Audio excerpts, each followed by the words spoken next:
대한애국당 진순정 부대변인은 오늘 오후 3시 40분 국회 정론관 기자회견장에서 지난 토요일 폭우 속에서도 전국 각 지역에서 태극기 행사를 진행한 애국동지 여러분께 감사하다는 인사를 시작으로 대한애국당 51차 최고위원회의 회의 내용을 밝혔습니다. 국회에 나가 있는 홍준용 기자를 연결하여 논평을 직접 들어보겠습니다. 대한애국당 부대변인 진순정입니다. 2018년 5월 14일 대한애국당 제51차 최고위원회의 내용 브리핑하겠습니다. 첫 번째입니다. 우중 태극기 집회에도 대한민국을 지키고자 참석한 애국 동지들께 감사드립니다. 지난 12일 토요일 폭우 속에서도 애국의 행진은 계속되었습니다. 전국 각지에서 어려운 사정에도 불구하고 빗속 태극기 집회에 참석해 주신 분들을 보면서 마음이 숙연해졌습니다. 그분들에게 어떤 대한애국당의 모습을 보여드려야 할지 고민을 하였습니다. 대한애국당의 애국 행동들로 진실을 몰랐던 많은 국민들이 대한민국의 진실을 알아갔으면 하는 바람입니다. 두 번째입니다. 대한애국당은 6.13 지방선거에서 당당하고 행동하는 모습을 보여드릴 것. 6.13 지방선거에서 국회의원 보궐선거 자리가 많이 생겼습니다. 대한애국당도 4-5곳의 국회의원 보궐선거에 예비후보 등록을 마쳤거나 지금 진행 중입니다. 미니 총선인 6.13 지방선거에 대한애국당의 당당하고 행동하는 모습을 보여드리도록 하겠습니다.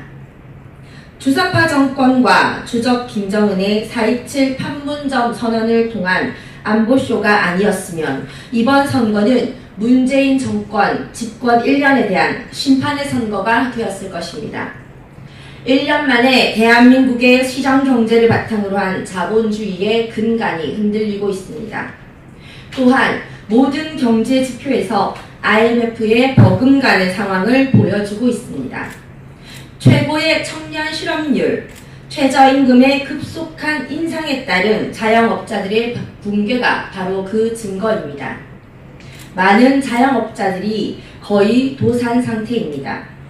집회할 때 식당에 가보면 직원을 고용하던 식당들이 이제는 주인들만 운영을 하고 있습니다.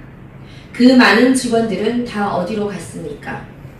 6.13 지방선거가 대한민국 근간을 흔들고 경제를 망하게 하는 무능력한 문재인 정권에 대한 심판의 선거가 되어야 함에도 불구하고 이번 선거는 주사파들이 준비한 안보쇼 선거가 되어버렸습니다. 자유한국당의 전략 미스와 리더의 부재가 안타까운 상황입니다. 한때 새누리당, 자유한국당에 몸담았던 대한애국당 조원진 당대표의 관점으로 볼 때 6.13 지방선거가 4.27 판문점 선언 때문에 안보 프레임에 갇힐 수밖에 없습니다. 안보 바람에 의한 선거가 되어버렸습니다. 진행되는 상황을 왜 예측하지 못했는지 매우 안타깝습니다. 대한애국당은 예전부터 자유한국당이 안보 프레임에 엮이면 지방선거는 없어진다고 경고했었습니다.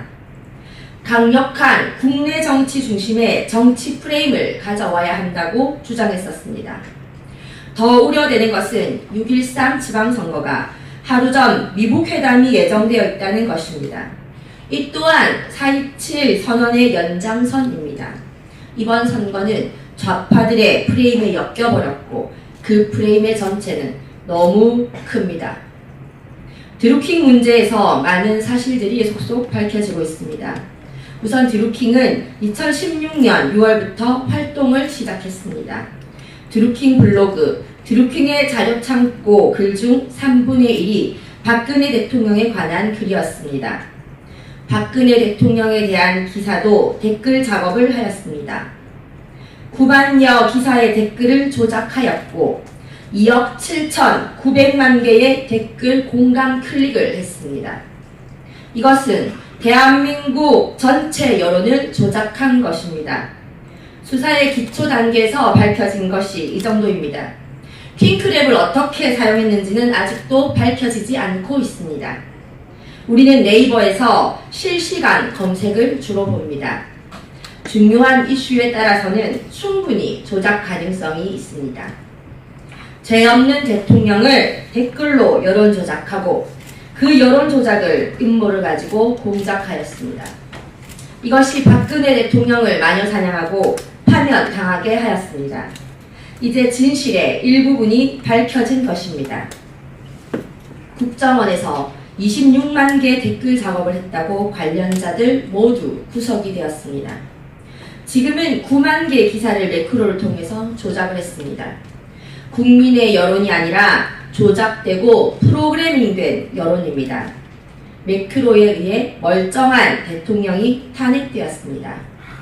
결국은 드루킹 일당들이 매크로로 무엇을 입력했느냐에 따라 여론이 조작된 것입니다. 김경수 의원의 말도 계속 바뀌고 있습니다. 특검을 하지 않고는 이 의혹을 묻히지 않을 것입니다. 이것을 밝히지 않고 대한민국의 미래를 이야기할 수 있습니까? 한편으로 이렇게 급하게 안보 드라이브를 건 이유 중에 하나도 이러한 것 때문이 아니었는지 의심스럽습니다. 이것이 터질 것이라도 마치 예상한 어떤 쪽에서 안보 프레임으로 덮은 것이 아닌지 짙은 의혹이 일고 있습니다. 대한애국당은 대한민국 경제가 망해가는 모습, 서민이 고통받는 모습, 700만 자영업자들의 비통한 모습이 너무 안타깝습니다. 우리는 이번 지방선거에서 정확한 안보에 대한 입장들을 국민에게 알려야 합니다. 경제 참사에 대해 심판할 수 있는 선거를 하여야 하며 박근혜 대통령이 죄 없이 탄핵된 상황을 국민들에게 전달해야 합니다. 드루킹 특검을 하지 않고 정세균 국회의장은 국회의원 사직권을 직권상정하겠다고 합니다. 이렇게 되면 가장 무능하고 반의회민주적인 국회의장이 될 것입니다. 특검 없이 의원직 사퇴 처리는 있을 수 없는 일입니다. 다음입니다. 대한애국당은 위장안보쇼의 진실을 알릴 것. 북핵 문제가 국민들을 혼란스럽게 합니다.